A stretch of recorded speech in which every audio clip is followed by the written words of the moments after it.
Hello aspirants, welcome to ఏకమైల్స్ academy. ఈ రోజు మనం డిస్కస్ చేస్తున్న టాపిక్ ఏంటి అంటే ఎన్టీసీఏ అంటే నేషనల్ టైగర్ కన్సర్వేషన్ అథారిటీ అనేది రీసెంట్గా ఒక ప్రపోజల్ని మూవ్ చేసింది.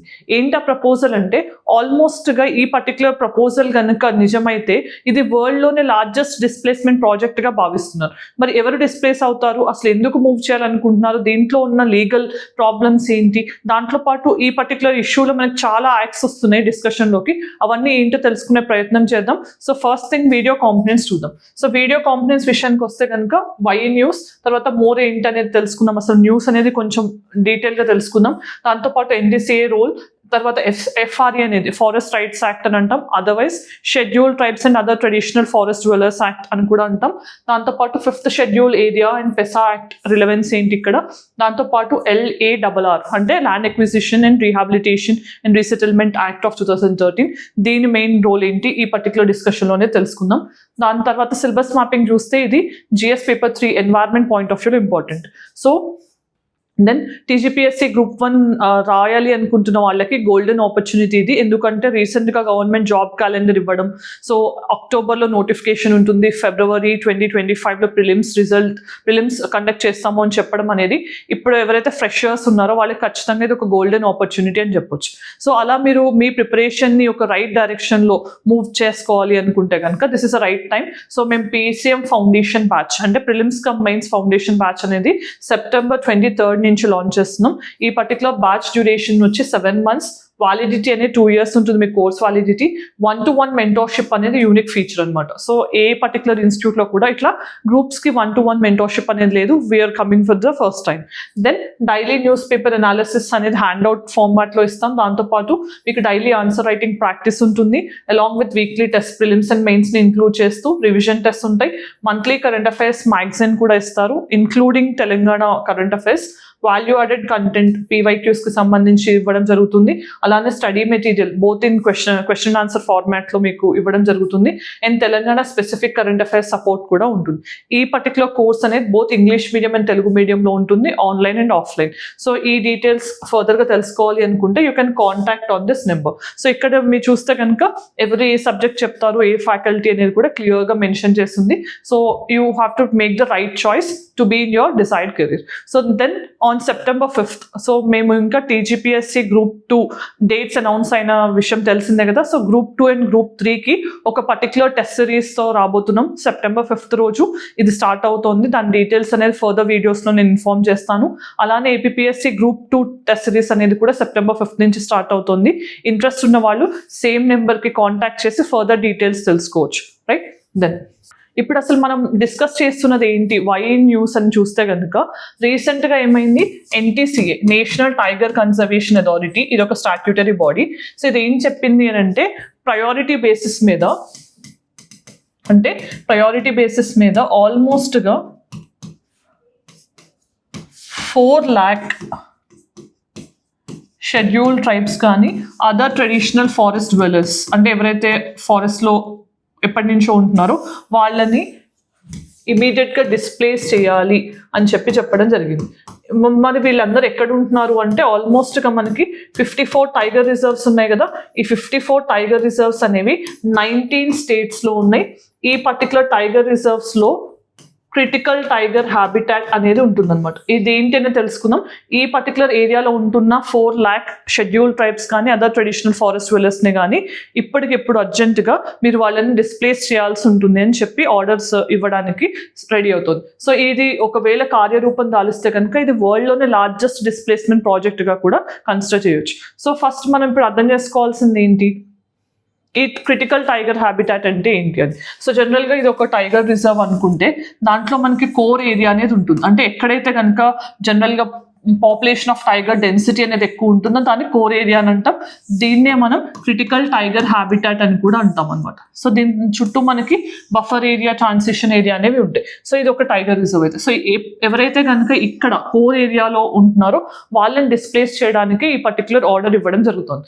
సో ఫస్ట్ మనం అర్థం చేసుకోవాల్సింది ఏంటి, ఇక్కడ ఈ ఆర్డర్ ఇచ్చినా కూడా NTCA wild life protection act 1972 ప్రకారం ఏంటి, ఎప్పుడూ కూడా షెడ్యూల్ ట్రైబ్స్ కానీ అదర్ ఫారెస్ట్ డ్వెల్లర్స్ని మనం ఫోర్సబుల్గా తరలించకూడదు అనే ఒక నిబంధన ఉంది.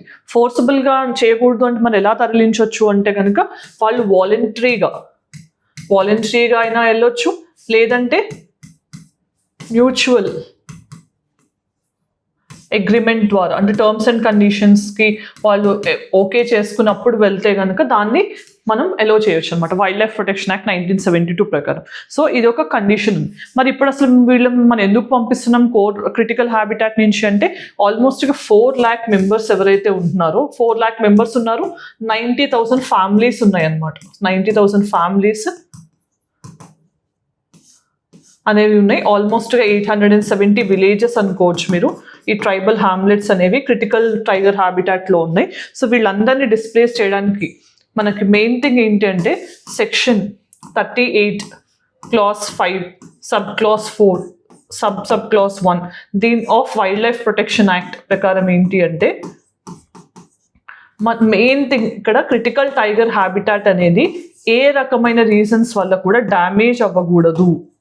It should not get damage అవ్వకూడదు, లేదా దాన్ని మనం ఇంటర్ఫియర్ చేసి దానికి ఉన్న కాన్సెప్ట్ని డైల్యూట్ చేయకూడదు అని చెప్పి ఈ పర్టికులర్ ప్రొవిజన్ చెప్తుంది. ఏంటది section 38 clause 5 sub clause 4 sub clause 1 of wild life protection act 1972 ఏం చెప్తుంది, క్రిటికల్ టైగర్ హ్యాబిటాట్ అనేది పొల్యూట్ అవ్వకుండా, డ్యామేజ్ అవ్వకుండా, దాని ఆబ్జెక్టివ్ డైల్యూట్ అవ్వకుండా కాపాడాల్సిన బాధ్యత ఉంది అని చెప్తుంది.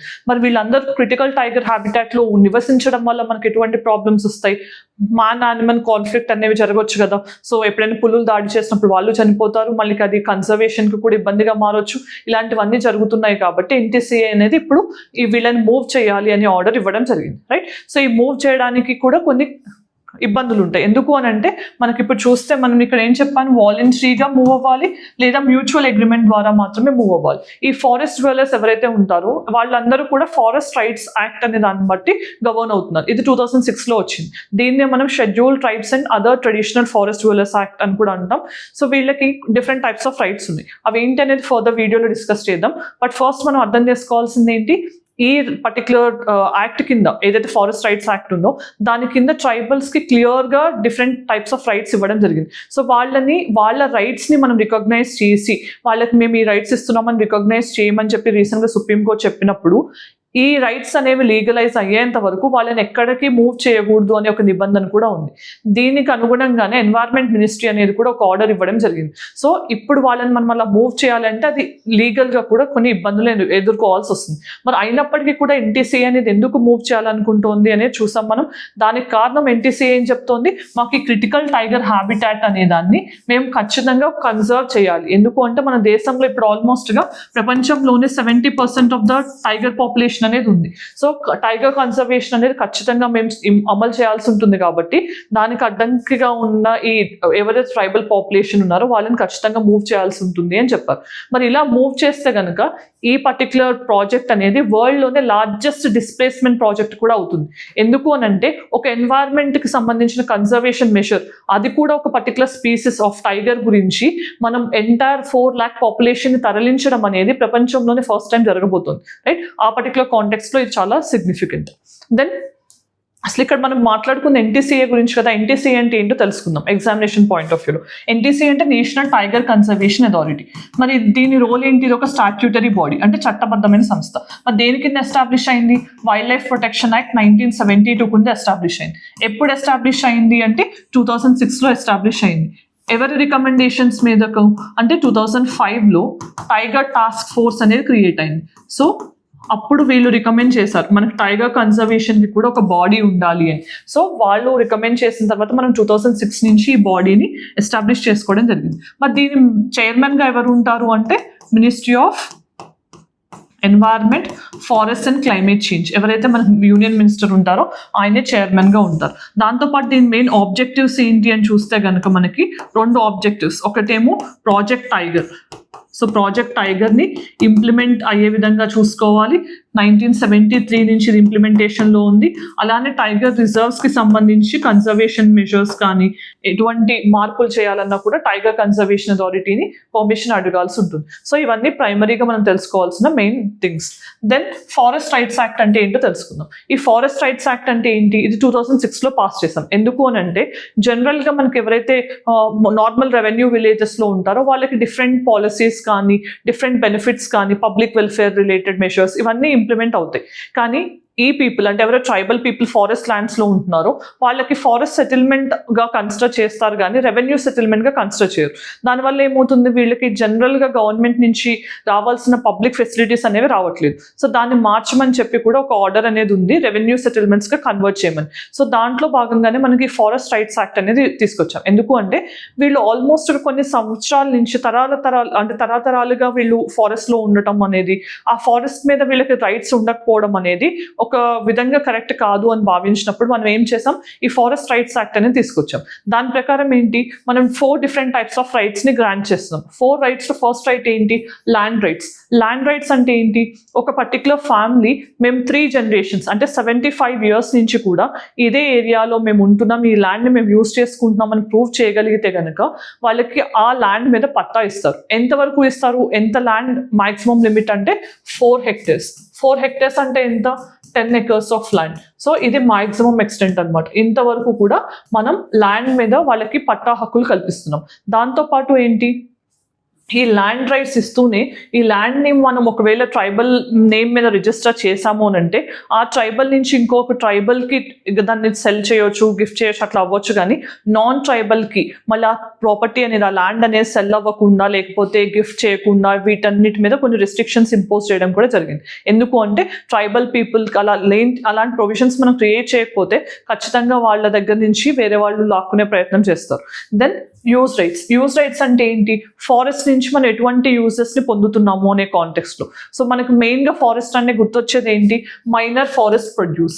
మైనర్ ఫారెస్ట్ ప్రొడ్యూస్ అంటే ఏంటి, టింబర్ కాకుండా మిగతాదంతా కూడా అంటే హనీ కానీ లాక్ కానీ ఇవన్నీ కూడా మనకి మైనర్ ఫారెస్ట్ ప్రొడ్యూస్ అంటాం.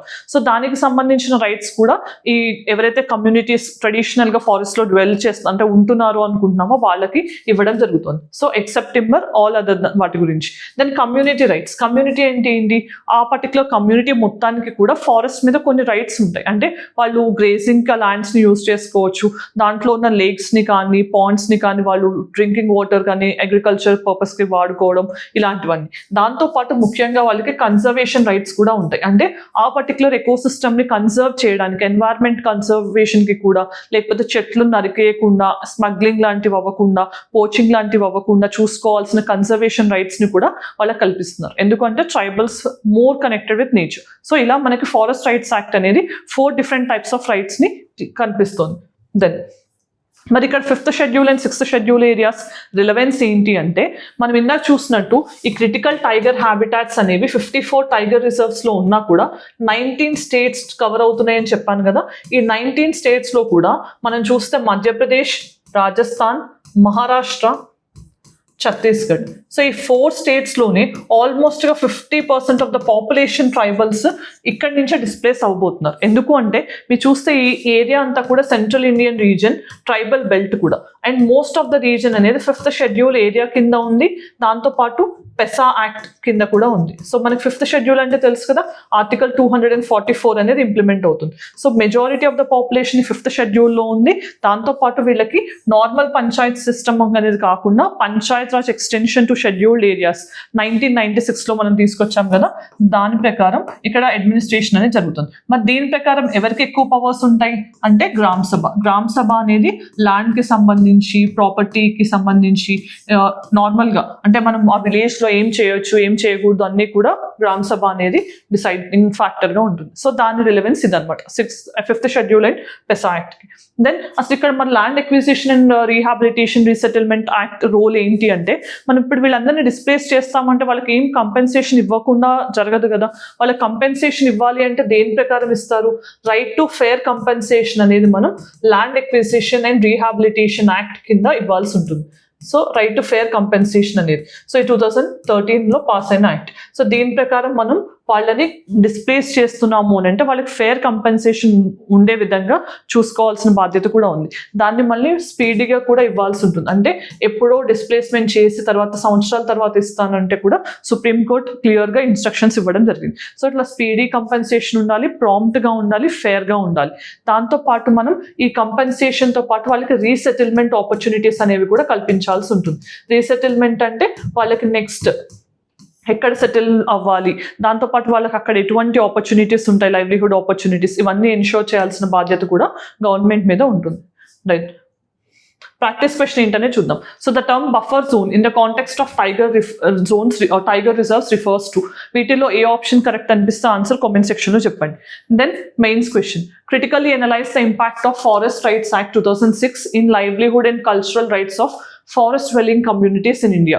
ఇక్కడ ఇంపాక్ట్ ఏంటి, అసలు ఫారెస్ట్ రైట్స్ యాక్ట్ యొక్క ఇంపాక్ట్ ఏంటి, దాంతోపాటు ఇక్కడ మనం ఏంటి లైవ్లీహుడ్ అండ్ కల్చరల్ రైట్స్ విషయంలో, దాంతోపాటు ఇది అసలు ఇప్పటివరకు సక్సెస్ఫుల్ అయిందా లేదా, అచీవింగ్ ద ఆబ్జెక్టివ్స్ విషయంలో డిస్కస్ విత్ ఎగ్జాంపుల్స్. సో రీసెంట్గా మనం చూస్తే కొన్ని స్టేట్స్ లైక్ ఛత్తీస్గఢ్ కానీ వీళ్ళందరూ కూడా రీసెంట్గా ఫారెస్ట్ రైట్స్ యాక్ట్ వల్ల ఎవరైతే రైట్స్ అంటే ట్రైబల్ పీపుల్కి రైట్స్ కల్పిస్తున్నారో వాటిని ఇష్యూ చేస్తూ కూడా న్యూస్లో ఉన్నాయి. ఆ పర్టికులర్ ఎగ్జాంపుల్స్ని ఈ పర్టికులర్ కమ్యూనిటీ ఈ స్టేట్ ఇచ్చింది అలా అని కోట్ చేస్తూ మనం దీన్ని అనలైజ్ చేయాల్సి ఉంటుంది.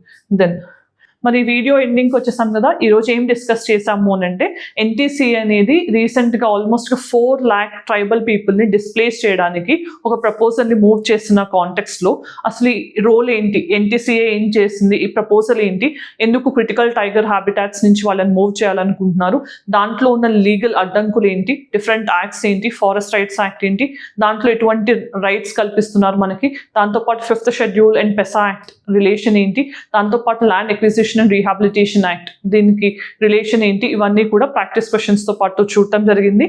ఈ వీడియో మీకు నచ్చినట్లయితే కనుక మీ ఒపీనియన్ కామెంట్ సెక్షన్లో చెప్పండి. Thanks for joining us. All the very best.